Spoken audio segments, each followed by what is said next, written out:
एक धार्मिक व्यक्ति हमेशा पूजा पाठ में लीन रहता था। एक दिन उसने सपना देखा कि उसकी आयु पूरी हो चुकी है और वो स्वर्ग में पहुंच गया है। उसे बड़े आदर सत्कार के साथ एक बड़े से सिंहासन पर सोने का मुकुट पहनाकर बिठा दिया गया। वो प्रसन्नता से फूला नहीं समा रहा था कि तभी उसकी नज़र अपने कुछ दोस्तों और संबंधियों पर पड़ी जो उससे पहले स्वर्गवासी हो चुके थे।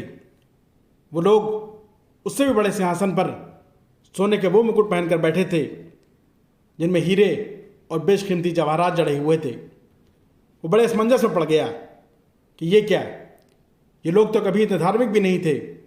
पूरा जीवन ध्यान साधना में लगाकर केवल सोने का मुकुट और आम लोगों को हीरे जवाहरात वाला मुकुट।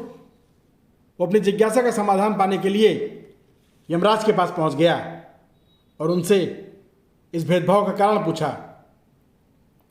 धर्मराज उसकी जिज्ञासा और कौतूहल को देखकर मुस्कुराने लगे। बोले, परम परमेश्वर के दरबार में किसी के साथ अन्याय नहीं होता। स्वर्ग में तुमको वही मिलता है जो संसार में तुमने दान किया होता है। दुनिया में तुमने हीरे जवाहरात किसी को दिए ही कब थे जो तुमको यहाँ वापस मिलते। ये जवाब उसको कुछ समझ में नहीं आया। बोला, तो क्या इन लोगों ने हीरे जवाहरात दान में दिए थे? अरे इन लोगों को तो मैं बहुत समय से जानता हूँ। हीरे जवाहरात तो दान करना बहुत दूर की बात है। ये लोग तो कभी मेरे जितने धार्मिक भी नहीं थे, फिर भी इन पे इतनी कृपा क्यों? यमराज मुस्कुराए।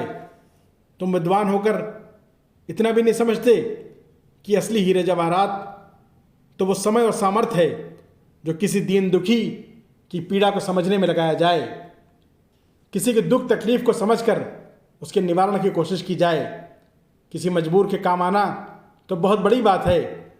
तुमने तो कभी किसी दीन दुखी के लिए अपनी आंखों से 2 आंसू भी नहीं गिराए।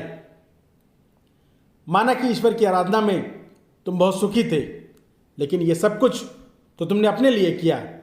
इसमें दूसरों के आंसू पोंछने और उन्हें खुशी देने का तुम्हारा कोई उद्देश्य नहीं था। सच्चे मन से ईश्वर की आराधना करने के कारण ही तुम्हें सोने का मुकुट दिया गया है। पर हीरे जवाहरात का मुकुट केवल उनके लिए है जिन्होंने बिना किसी भेदभाव, बिना लालच, दीन दुखियों की पीड़ा दूर करने के लिए अपना कीमती समय दिया। किसी के दुखों के निवारण के लिए अपने सामर्थ्य के अनुसार उनकी मदद की। दीन दरिद्र के लिए करुणा का भाव रखा। दोस्तों, आज हम इस समाज में रह रहे हैं, उसमें धर्म का बोलबाला है। हर व्यक्ति अपने अपने धर्म को सबसे श्रेष्ठ बताने पर तुला हुआ है।